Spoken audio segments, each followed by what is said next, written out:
France Inter, le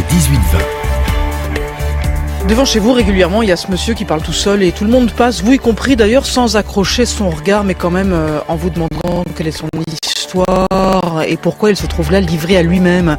Ça me fait penser à la dame du 96, le bus qui monte jusqu'à chez moi. Ça fait très longtemps qu'on l'a pas vue. Les chauffeurs avaient une sorte de bienveillance pour elle. Elle pouvait passer sa journée entre Montparnasse et Lilla. Peut-être qu'elle a fini par être prise en charge ou qu'elle est toujours à la rue, mais que sa très grande détresse, elle la parcourt sur une autre ligne. Bipolaire, schizophrène, troubles du spectre de l'autisme, dépression grave. Les troubles psychiques touchent des milliers de personnes en France. Mais les moyens, eux, ne suffisent plus. Pas même ces 50 millions que la ministre a rajouté tout récemment. Amiens, Rouen, Le Havre, une pétition aussi signée par 100 professionnels tout récemment. Manifestation ce matin à Paris sous la neige. Les médecins s'inquiètent, ils le disent, ils le crient comme leurs patients d'ailleurs.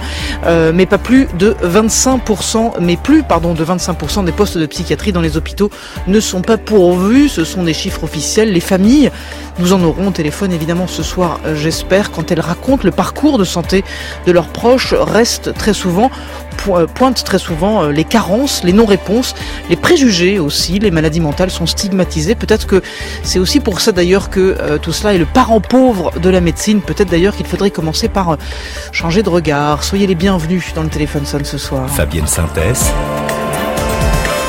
Le téléphone sonne. Yolande, c'est vous la première. Bonsoir et soyez la bienvenue. Bonsoir, merci pour la qualité de vos émissions. Je suis infirmière en psychiatrie depuis un peu plus de 30 ans.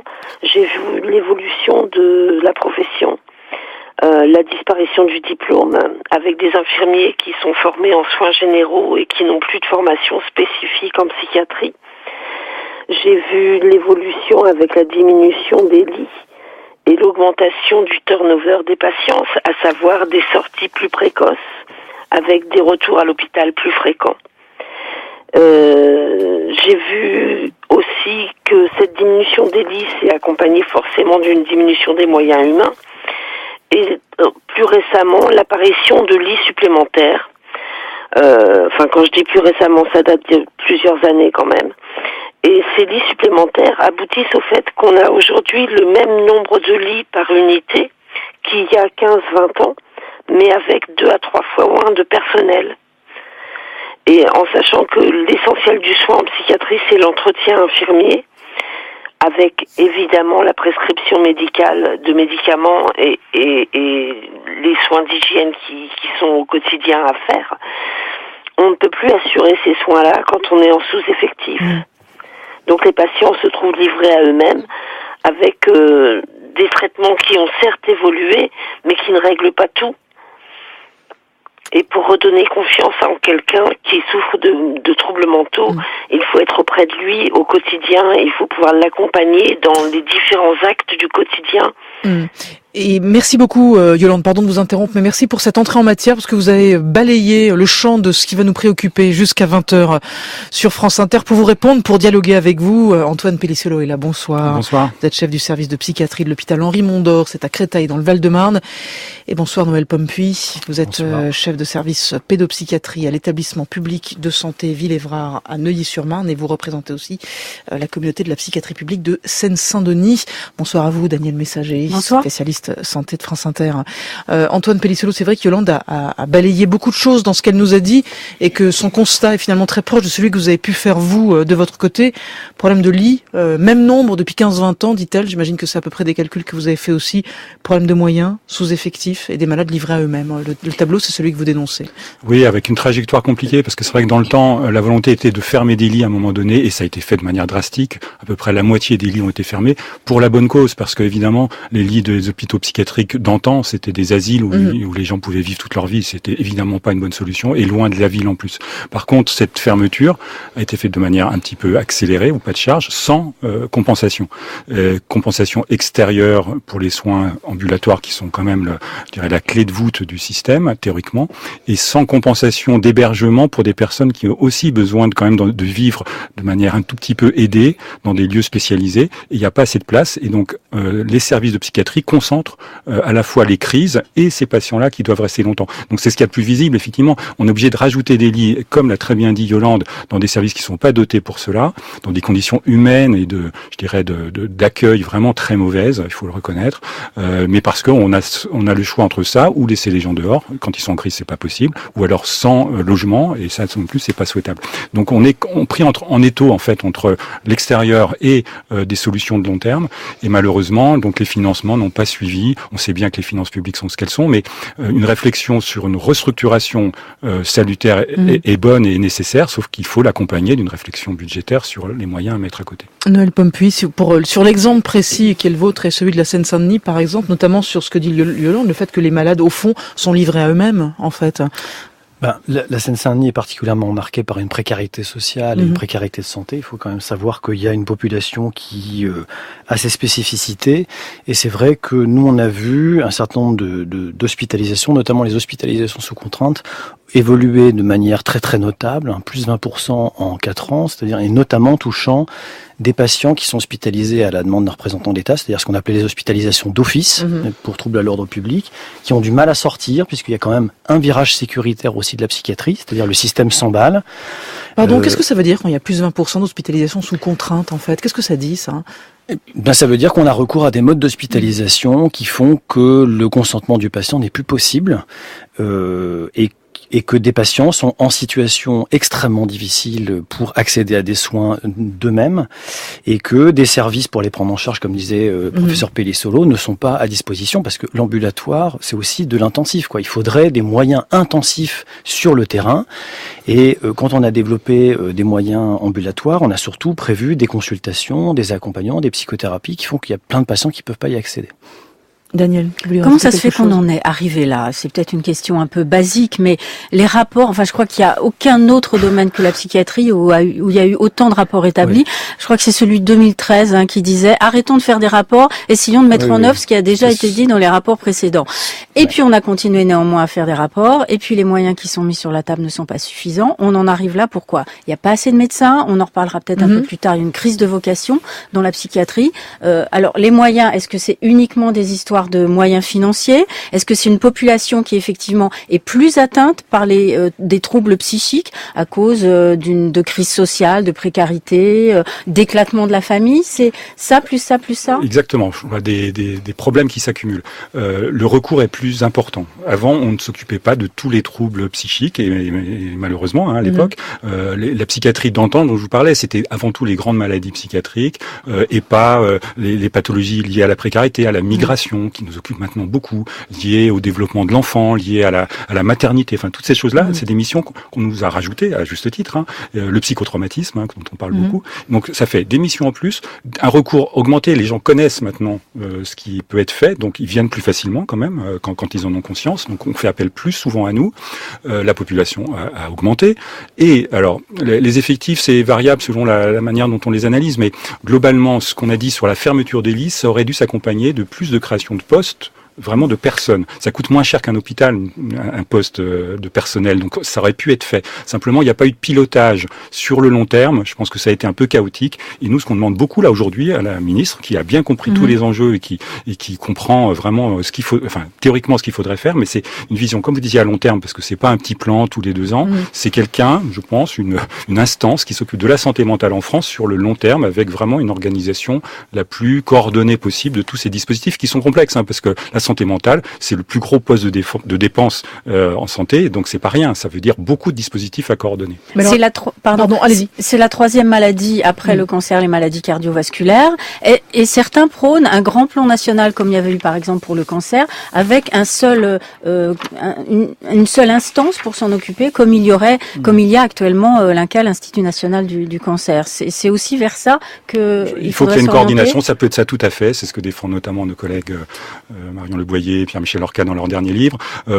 Ça peut être, encore mieux, ça aurait été un secrétariat d'État, quelque chose qui soit consacré à la santé mentale, qui montre l'implication et qui donne une coordination vraiment à long terme. Parlons de choses très concrètes, puisqu'on va parler gros sous aussi. Là, le dernier chèque qu'on vous fait, c'est 50 millions. Vous, est-ce que c'est cotère sur une jambe de bois ? Réellement, c'est rien. C'est surtout qu'on retire de l'argent de l'autre côté. C'est-à-dire, c'est toujours aussi ces effets d'annonce.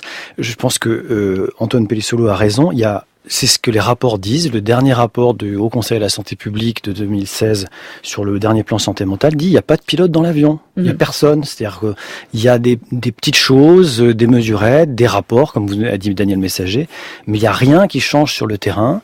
Toutes les mesures qui sont faites, par exemple les incitations financières à la qualité qui existent en médecine, chirurgie, obstétrique, n'existent pas pour la psychiatrie. C'est-à-dire que nous, on nous répond toujours ça sera après. La dernière loi qui est sortie, la réforme, les groupements hospitaliers de territoire se regrouper, mais on verra la psychiatrie plus tard. On n'a pas le temps, et donc c'est toujours renvoyé, et donc en fait on accumule un certain nombre de problèmes qui font qu'à un moment donné, le système est en train de craquer, quoi. C'est tout. Et coûte des sous, parce que le coût c'est plus de 100 milliards par an la santé mentale. Je pense qu'on pourrait faire beaucoup d'économies si on investissait un petit peu comme il faut. 100 milliards par an. Donc ça donne une idée de ce fameux chèque de 50 millions, effectivement, ce qui représente au milieu de ces 100 milliards par an. Bonsoir Arsène. Oui, bonsoir. Allez-y Arsène, on vous écoute, soyez le bienvenu. Bonsoir, c'est un témoignage que je souhaite vous apporter. Je suis diagnostiqué schizophrène. Schizophrène qui en grec veut dire fendre la pensée. Voilà, j'ai été hospitalisé sur la région Rhône-Alpes et en région PACA. Je voudrais dire que je suis un peu ému. Dans mon témoignage, je suis un peu ému, donc j'essaye de reprendre mon souffle. Prenez votre temps, Arsène. Oui.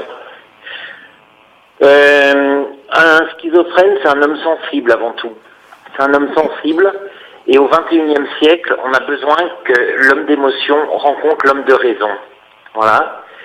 L'homme d'émotion, j'ai travaillé 14 ans dans le domaine du vin, et j'ai travaillé comme poète à mon compte, et je me suis rendu compte que je suis diagnostiqué schizophrène tout simplement parce que j'ai été violé par mon père quand j'étais petit, parce que je suis né par le siège arrière et que j'ai eu la trouille de l'enfermement lors de ma naissance. J'ai voulu parler de ça avec mes parents, ça a été impossible d'en parler. Et ce que je veux dire, c'est que la psychiatrie enferme les fous dans leur folie. La psychiatrie date des années 1900, la sectorisation date des années 1960, et plus un malade cherche à sortir de sa maladie, plus la société l'enferme dans la maladie. Je tiens à dire que les conditions d'accueil du Vinatier à Lyon sont scandaleuses, que les conditions d'accueil à Montfavet, à l'hôpital psychiatrique de Montfavet à Avignon, sont scandaleuses, que l'Hôtel Dieu à Lyon, les conditions d'accueil sont scandaleuses. Alors attendez Arsène, pardon, mais on a bien entendu votre témoignage, je pardon de vous interrompre, mais on a bien entendu aussi ce que vous nous disiez et le message que vous essayez de nous faire passer. Est-ce qu'on peut expliquer, Antoine Pellissolo, ce que ça veut dire la sectorisation dont nous parle Arsène ? Oui, c'est un modèle effectivement qui date des années 60, qui était très novateur à l'époque, qui reste d'actualité, qui était le principe que partout où on se trouve en France, on a le droit d'avoir accès à un service de santé mentale pour des consultations ou pour une hospitalisation. Donc c'est vraiment un principe d'équité, quasiment démocratique important, sanitaire. Alors et ça continue aujourd'hui, c'est-à-dire que où vous habitiez, vous avez le droit d'avoir accès, et nous, en tant que professionnels, on a l'obligation de vous proposer des soins. Alors c'est un des problèmes d'ailleurs qu'on pose aujourd'hui, c'est que ce modèle-là des années 60, il a été fait pour une petite envergure, d'une zone assez réduite, d'une ville ou d'une ville de 60 000, 70 000 habitants, et on sait qu'aujourd'hui ce territoire n'est pas suffisant pour mettre les moyens en commun. Et donc il faut faire évoluer le système. C'est ça qui aujourd'hui est difficile à penser et qu'il faut à tout prix sur lequel travailler de manière globale sur l'organisation des soins un petit peu. Et on sait faire des choses maintenant qui sont beaucoup plus spécialisées sur des maladies spécialisées, sur des tranches d'âge spécialisées. Il faut juste l'organiser. Et c'est le sens de votre question, Pierre. J'en profite puisque vous êtes sur ce terrain-là aussi. Bonsoir. Bonsoir. Eh bien, écoutez, bonsoir France Inter et bonsoir mes chers confrères. Ça me permet de rebondir sur cette affaire de sectorisation. C'était ma première question, vous y avez répondu. Simplement, je précise que j'ai presque 50 années de psychiatrie au compteur. J'ai à peu près tout connu. La psychiatrie, la sectorisation psychiatrique, la première circulaire date des années 60. Mais elle ne s'est mise en place qu'à partir de 72. Je ferme cette parenthèse. J'ai vu évoluer la psychiatrie malheureusement sur un mode, sur le mode qui vous évoquera quelque chose en fonction du contexte, jupitérien, c'est-à-dire une structure fort pyramidale. Et ça me permet d'aborder le deuxième thème de mes questions sur les alternatives à l'hospitalisation. Pendant une trentaine d'années, il me semble qu'on s'est trop reposé sur quelque chose qui était assez révolutionnaire, cette sectorisation. On s'est endormi dessus et l'on a oublié de mettre en place tout ce qu'on appelle les alternatives, depuis les hôpitaux de jour jusqu'aux diverses consultations, les foyers. Moi, je m'étais spécialisé pendant quelques années sur la prise en charge en famille d'accueil thérapeutique, y compris de malades mentaux. Bref, on est dans une espèce d'impasse du fait de cet immobilisme qui a été en partie rendu causé par cette structure sectorielle. Il faut qu'elle évolue et il faut que rapidement on remette en place ces fameuses alternatives qui sont absolument nécessaires, d'une part pour éviter l'hospitalisation d'un certain nombre de patients, et d'autre part pour permettre qu'ils sortent plus rapidement de l'hôpital, qui reste toujours très coûteux. Merci beaucoup. On tombe sur l'histoire de fric. Merci beaucoup pour votre témoignage, Pierre Noël Pompuy, sur cette alternative à l'hospitalisation. Alors, l'alternative, ce qu'il faut dire quand même, c'est que les soignants en psychiatrie ont très envie de la construire. Enfin, il faut quand même dire, c'est une spécialité dans laquelle les gens sont engagés. Si aujourd'hui les gens se sont mobilisés, c'est parce qu'ils souffrent, parce qu'ils n'ont pas la possibilité de faire un travail digne, c'est-à-dire avec une forme d'éthique pour les malades. Et donc, en effet, le système s'est essoufflé. Sur l'alternative, il y a quand même plein de modèles qui existent, il y a plein de choses. L'intérêt du secteur, il y avait quand même l'idée, et elle n'a pas été menée jusqu'au bout, c'était prendre en charge le malade dans son milieu de vie, c'est-à-dire avec sa famille, avec les gens avec qui il vit. Donc le secteur, c'est avant tout une territorialité, c'est un terrain, un territoire qu'on a défini comme ça. Alors on peut lui donner la taille qu'on veut, mais il faut quand même qu'on soit au plus près de là où vit la personne. Il y a des choses qui ont été menées, mais les coûts n'ont pas été envisagés, les alternatives non plus. Mais il faut quand même dire que les alternatives, elles sont utiles, parce que par exemple en Allemagne, ils ont fermé les lieux d'hospitalisation pour les enfants, parce qu'ils ont développé des prises en charge innovantes dans les milieux de vie, à l'école, avec les familles, avec les enseignants, avec les thérapeutes qui se déplacent sur place et qui remplacent aussi les soins traditionnellement à l'hôpital. Parce que la psychiatrie a une particularité comme discipline médicale, c'est pas que la psychiatrie, c'est la santé mentale, c'est d'autres professions, on n'a pas parlé, mais il y a les infirmiers tout à l'heure, en effet il y a eu une perte sur leur métier, il y a des psychologues, il y a des orthophonistes qu'aujourd'hui on voit disparaître, voilà, et puis il y a des intervenants de terrain comme les comités locaux de santé mentale, il y a plein de choses qui peuvent aussi partir de la vie sociale et de la société. Daniel ? Vous disiez il y a une perte sur le métier. Effectivement, ces dernières années, c'est un peu comme si on avait souhaité que la psychiatrie ne soit plus une spécialité en tant que telle. C'est-à-dire que les infirmiers, finalement, ils avaient plus leur spécialité d'infirmier psychiatrique. Il y avait des évolutions aussi dans les réformes de l'internat. C'est un peu comme si on déspécifiait, on enlevait la déspécification, voilà, de la psychiatrie. Et on arrive à ce résultat où effectivement les soignants, ils ont l'impression d'une perte de sens. Ouais. Ils n'arrivent plus à faire leur travail comme ils auraient aimé le faire, comme on leur a appris il y a des années dans leur école, à l'époque où on formait encore des infirmiers en psychiatrie. Et cette perte de sens, moi je suis allée voir aussi dans des hôpitaux psychiatriques, ils n'arrivent plus à mettre leur travail correctement, à faire leur travail correctement parce qu'ils ne sont pas assez nombreux. On disait les malades, il faut qu'ils sortent. Il faut qu'ils sortent pour être dans d'autres unités peut-être, mais il faut aussi qu'ils sortent quand ils sont à l'hôpital. Avant, il y avait des sorties qui étaient organisées, des sorties thématiques. Maintenant, c'est devenu, il m'explique, tellement compliqué à cause d'une administration très rigide qu'ils n'arrivent plus à faire ces sorties qui oxygénaient le malade, comme les soignants d'ailleurs. Perte de sens et perte de reconnaissance aussi ou pas ? Je vous pose la question à tous les deux parce qu'on a cette question qui nous vient sur franceinter.fr. Dans ce manque de moyens, il ne faut pas oublier la psychiatrie de l'enfant et de l'adolescent. La pédopsychiatrie souffre d'un manque de reconnaissance et d'un manque de moyens, etc. Est-ce qu'il y a aussi un problème de reconnaissance ? Est-ce qu'au fond, loin des yeux, loin du cœur, on veut pas voir ces choses-là ou pas ? Le manque de reconnaissance, je parlais du côté des soignants, il existe parce que, comme je disais tout à l'heure, on est pris dans un système de contraintes multiples. C'est-à-dire qu'on essaye de transformer les outils que l'on a. En même temps, il faut faire tourner quand même la boutique, s'occuper des malades qui viennent. Et on a de plus en plus de contraintes. On parlait tout à l'heure, la préservation des moyens, on n'en a pas la garantie. Il y a de plus en plus de patients qui viennent pour les effets qu'a dit Antoine Pellissolo, à la fois de connaissances, mais il y a aussi beaucoup de corps de fonctionnaires de l'État qui craquent, l'aide sociale à l'enfance. Je pense qu'il y a pas longtemps, vous avez vu des reportages sur le sujet. Et nos collègues sont en grande souffrance, l'école également. Et puis du coup, il y a aussi des tensions qui sont liées au fait qu'il y a de plus en plus de règlements. Alors on a de plus en plus de groupes de travail, il y a de plus en plus de réformes, il y a de plus en plus de lois, de contraintes, de démarches de qualité, et on n'arrive plus à faire face. Et donc du coup, les équipes sont dans un étau, et cet étau-là fait qu'ils ont l'impression qu'en fait leur boulot sert à rien, n'est pas reconnu. Daniel, avant de retourner au standard. En pédopsychiatrie, vous êtes en Seine-Saint-Denis. Il y a combien de psychiatres libéraux en Seine-Saint-Denis ? Il y en a extrêmement peu. Il y en a zéro. Non, il y en a quasiment. Il y en a plus. quelques-uns, mais il y en a très très peu. C'est en effet un département où il y a peu d'installations. Et à l'hôpital et en CMP, juste pour se donner une idée quand même, c'est quoi les délais d'attente quand des familles veulent un rendez-vous pour leur enfant ? Ça, c'est le grand sujet. En CMP, par exemple. On est en train de travailler à essayer de résoudre le délai d'accueil. Le délai d'accueil, ça veut dire prendre en compte une demande, recevoir les gens pour leur dire, voilà, on a bien entendu, quelle est votre difficulté. Après, le délai de prise en charge, c'est un autre problème. Dans mon service, les équipes sont très engagées pour l'accueil des patients. Le problème, c'est qu'on n'a pas les moyens derrière et on est obligé de prioriser. Et ça, c'est un choix éthique qui est extrêmement difficile. Et ça, je tiens vraiment à souligner l'engagement des soignants pour ne pas en renvoyer un simple « ah bah, il n'y a pas de place avant 1 an » quand on décroche le téléphone.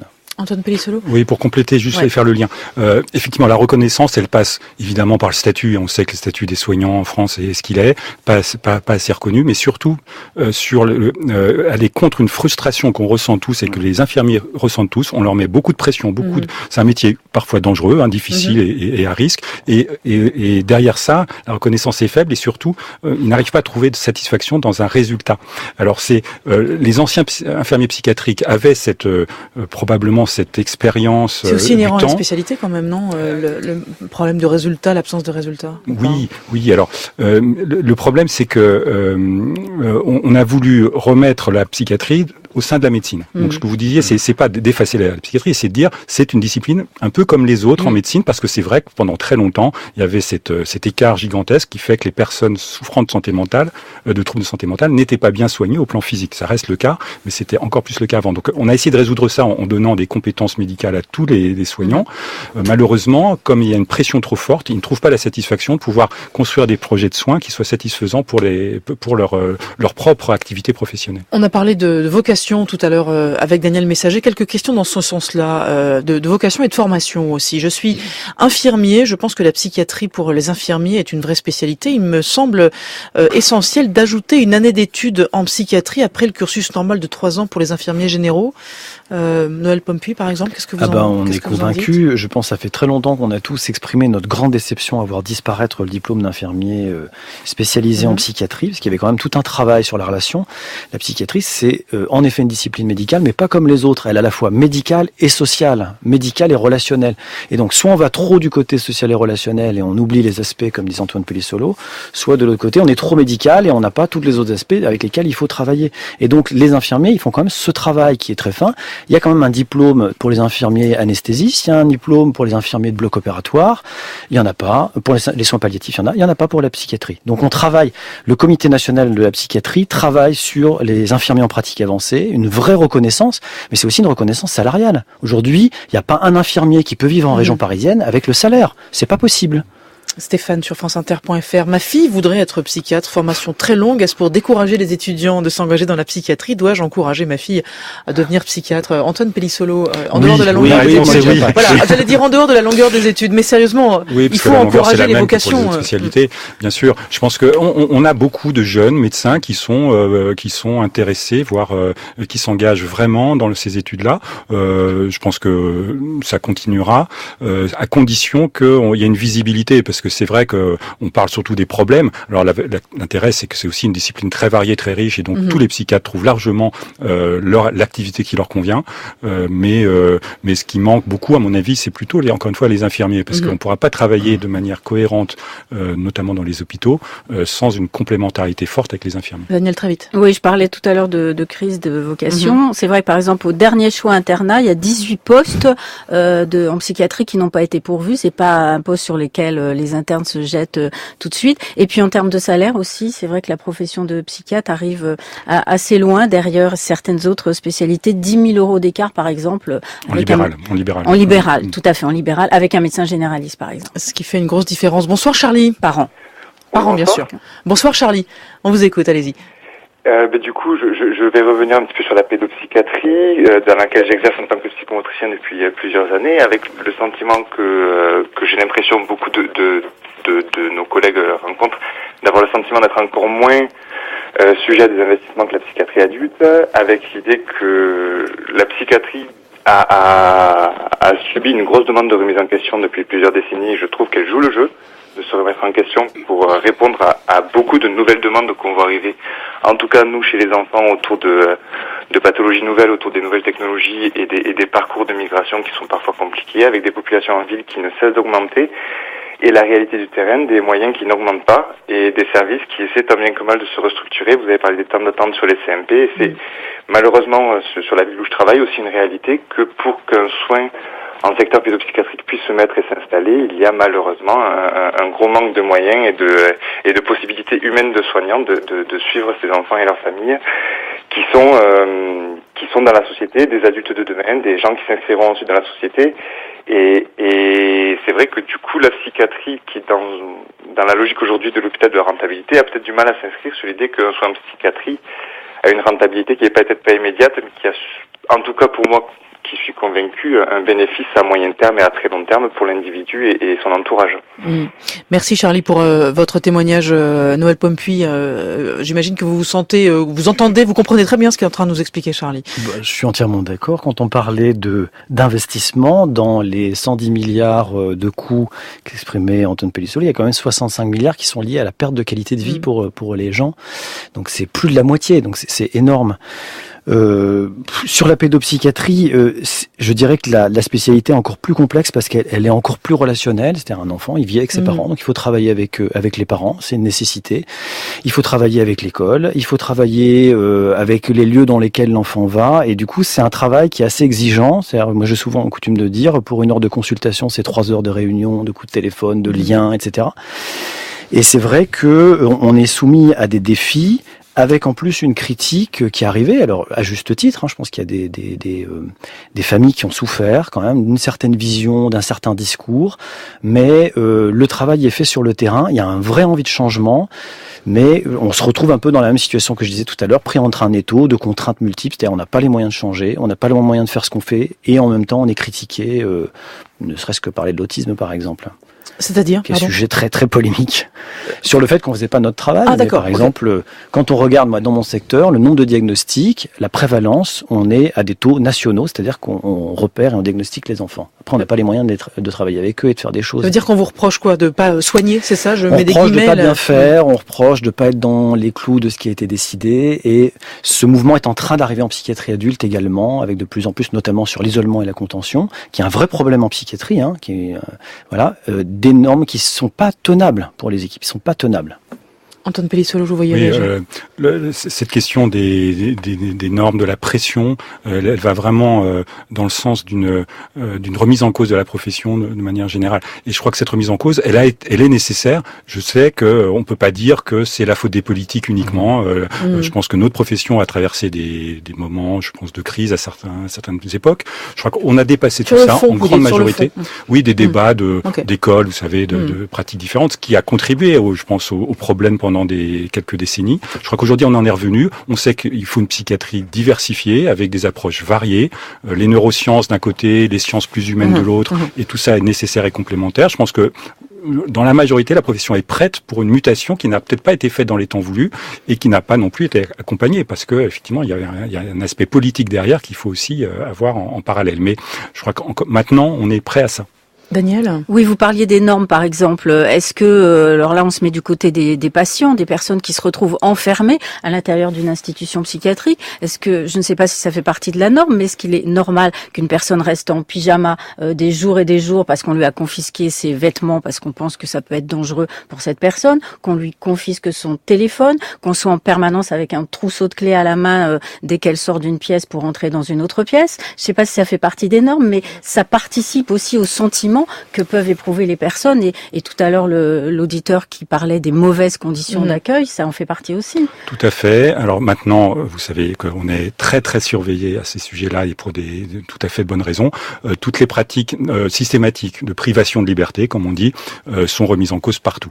Je dis pas qu'elles sont vraiment supprimées partout, mais elles sont très surveillées partout parce que tout le monde a bien conscience maintenant que ce n'est plus possible d'imposer des restrictions de liberté qui ne soient pas justifiées pour des raisons médicales. Si on retire un objet à une personne, c'est parce qu'on pense qu'elle est en danger avec cet objet. C'est tout simple, il faudra regarder dans le détail, mais ça doit être la seule raison. Le pyjama, c'est une pratique qu'on essaie de supprimer partout, parce qu'effectivement c'était une mauvaise pratique, ça fait partie de la psychiatrie, comme je vous disais, un petit peu ancienne, et heureusement parce qu'une personne a droit à sa dignité, où qu'elle soit. Donc ça là-dessus, je pense qu'encore une fois, on progresse, au prix de beaucoup d'efforts, parce que malgré tout, jeter l'opprobre sur notamment les équipes de soins qui ont à gérer souvent des services très lourds, vraiment très lourds, avec des violences quand même potentielles à tout moment, des personnes à qui on a imposé des soins parce qu'on pensait qu'elles allaient soit se tuer, soit faire du mal à d'autres personnes, qui ne sont pas contentes d'être là. Je vous garantis que c'est un travail très très difficile. Donc il faut les aider à faire ce travail-là en renforçant les moyens et en donnant un cadre nécessaire, avec en plus le regard sociétal qui existe maintenant. Donc il y a une commission par exemple qui est le contrôleur des lieux de privation de liberté avec Madame Mazan qui pilote ça très très bien et qui donne ses prérogatives pour qu'effectivement il y ait un vrai changement à ce niveau-là. François, bonsoir. Oui, bonsoir. Allez-y François, on vous écoute. Alors, en fait, je vous appelle François, donc je suis le père d'un jeune qui souffre de troubles psychiques. Et en fait, je vous appelle parce que il me semble clé aujourd'hui, au regard de notre expérience et de l'expérience de nombreuses familles, que les familles soient incluses précocement dans le programme thérapeutique de malades psychiques. Il y a des programmes éducatifs au niveau des familles qui existent, qui ont montré de très très bons résultats sur la diminution des récidives, voire même sur la diminution des suicides lorsque des familles sont formées. La question aujourd'hui, c'est que les familles, me semble-t-il, ne sont pas impliquées dès le départ. Elles ne sont pas impliquées, elles ne sont pas mises en lien avec des associations, il n'y a pas d'information au niveau de programmes éducatifs. Or, il me semble que c'est véritablement un manque et j'aimerais avoir votre avis sur une réforme qui inclurait systématiquement la prise en compte des familles. Et François, avant de donner la parole à nos invités, vous, par exemple, vous avez eu le sentiment, j'imagine, qu'on s'adressait à vous trop tardivement. À quel moment, dans votre cas précis, par exemple, auriez-vous souhaité être plus impliqué? Qu'est-ce qui vous a manqué, au fond, à vous? Alors, moi, dans mon expérience, c'est que j'ai appris fortuitement, mais pas du tout par le service hospitalier, qu'il existait des associations de familles spécialisées. Et c'est aussi tout à fait fortuitement que j'ai appris qu'il existait des programmes de formation pour des familles. Et je constate que certaines familles découvrent ces programmes 2 ans, 3 ans, 4 ans après que la personne ait été diagnostiquée. Il y a une grosse perte de temps. Et voilà. Ok, merci beaucoup pour votre témoignage. Merci beaucoup Noël Pompuy sur l'implication des familles. À quel moment surtout? Je suis un peu, je parle de ma chapelle puisque je suis thérapeute, je travaille avec les familles, donc je suis archi convaincu. On a travaillé sur le projet médical de notre établissement avec l'Union nationale des associations de familles et amis de malades psychiques, donc on est convaincu qu'il faut les associer. Après, c'est un travail difficile. Quand Antoine Pellicello parlait tout à l'heure des contraintes multiples, c'est du temps, et c'est vrai que les équipes ont de moins en moins de temps. Quand il y a un patient sous contrainte, on n'a pas le temps de lui parler, de lui expliquer et de faire des soins relationnels. Une famille, c'est un peu pareil, et c'est vrai que les familles sont un peu à la porte, et je pense pas que ce soit une mauvaise volonté de la part des équipes et des soignants. C'est aussi qu'il faut des outils, il y a pas beaucoup de formation. Mais quand même, vous dites les familles sont à la porte. Sont à la porte, c'est une image. Je pense que c'est aussi parce que on pense pas forcément. Et puis on est dans un autre paradoxe, c'est que on reçoit des patients. Alors je parle pour la psychiatrie adulte. Avec les enfants, les parents sont tout le temps dans les soins. Ils sont tout le temps présents. Et il faut tout le temps, on travaille avec eux, on demande leur avis. Mais en psychiatrie adulte, il y a quand même le fait que vous avez un individu majeur et qu'il y a quand même une sorte de représentation que c'est un individu indépendant et autonome. Et quand on est dans un paradoxe où d'un côté on demande à la famille de signer des soins pour qu'il soit hospitalisé parce qu'il peut pas juger de son état et il se met en danger et il y a besoin d'une décision collective entre le psychiatre et la famille, et de l'autre côté, une fois qu'il est hospitalisé, on respecte le secret médical parce qu'il n'y a pas de secret partagé à définition avec la famille sans passer par le patient. Il y a des patients qui ne veulent pas et donc les équipes sont ainsi un peu coincées. Donc ça, je pense, c'est des choses qui culturellement doivent avancer et il faut trouver un moyen de faire une place aux familles, à l'information. L'UNAFAM est quand même maintenant bien représentée dans les hôpitaux. Il y a des projets de maisons des usagers. Nous, on en a une qui est en gestation dans notre hôpital, dans lesquels il y aurait des lieux d'information, d'échange et de médiation aussi entre les équipes et les familles et les patients. Antoine Pellissolo, François a parlé de formation. C'est fort intéressant. Formation, effectivement, aussi pour les proches, bien sûr, qui doivent apprendre non seulement à avancer, mais comprendre aussi les pathologies, j'imagine. Parce que les proches ont un retentissement majeur, ça on le dit pas assez, mais quelqu'un qui est malade dans une famille, ça veut dire plusieurs personnes qui souffrent, et souvent sur la durée. C'est assez incompréhensible, les troubles psychiques, quand on n'a pas des connaissances médicales. Donc, le mea culpa qu'on peut faire, qu'on doit faire, c'est que pendant des années, on a dit aux familles, c'est pas votre problème, on va pas vous parler de ce qui se passe. Je crois que ça a été vrai longtemps, et heureusement là-dessus, on en revient évidemment aussi. Et on est dans une démarche qu'on appelle un peu éducative, c'est pas un beau terme, mais aussi bien pour expliquer la maladie aux patients eux-mêmes et à leur famille. Donc il y a effectivement des groupes, par exemple, ça peut se faire en séance de groupe, d'information sur la maladie qui va permettre de donner des ressources aux aidants, parce que c'est comme pour les autres maladies chroniques, il y a des aidants heureusement autour, et puis également de les soutenir, parce qu'encore une fois, c'est une souffrance importante. Angela, bonsoir. Oui, bonsoir. On vous écoute, Angela, vous êtes la dernière. Oh, d'accord, je vais essayer de faire vite. Nous avons un fils qui, quand il avait 20 ans, il avait une première crise psychotique due à trop de consommation de cannabis. Déjà là, vous tombez d'eau parce que on sait pas trop que que le cannabis peut induire des psychoses. Il a atterri dans un hôpital psychiatrique. Au bout de 8 semaines, il sort.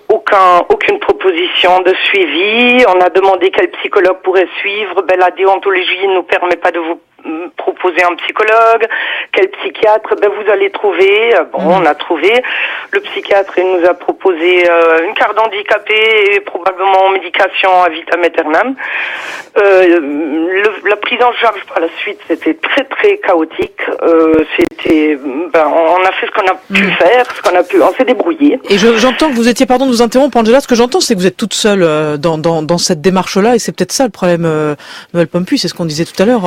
On peut pas laisser les familles dans la nature, on retrouve ce que disait tout à l'heure Arsène quand il est intervenu, c'est-à-dire la solitude, la stigmatisation. Les familles vivent la même chose, et on parlait d'éducation. Il y a aussi il y a des dispositifs de soins pour aider les familles aussi à retrouver des liens sociaux, de sortir de l'isolement, sortir de la stigmatisation. Voilà, ça répond. Et merci beaucoup, merci d'avoir été court parce que c'est la fin. On a eu des infirmiers, je suis contente qu'on ait parlé des infirmiers. Je voudrais finir avec cette email sur franceinter.fr. Merci aussi d'aborder la place des assistants et assistantes sociales en hôpital psy, parce que sans elles et sans lui, pas de réflexion sur les projets de sortie des patients. Et les orthophonistes. Voilà, et on rend hommage à tous ces gens. Merci beaucoup et portez-vous bien.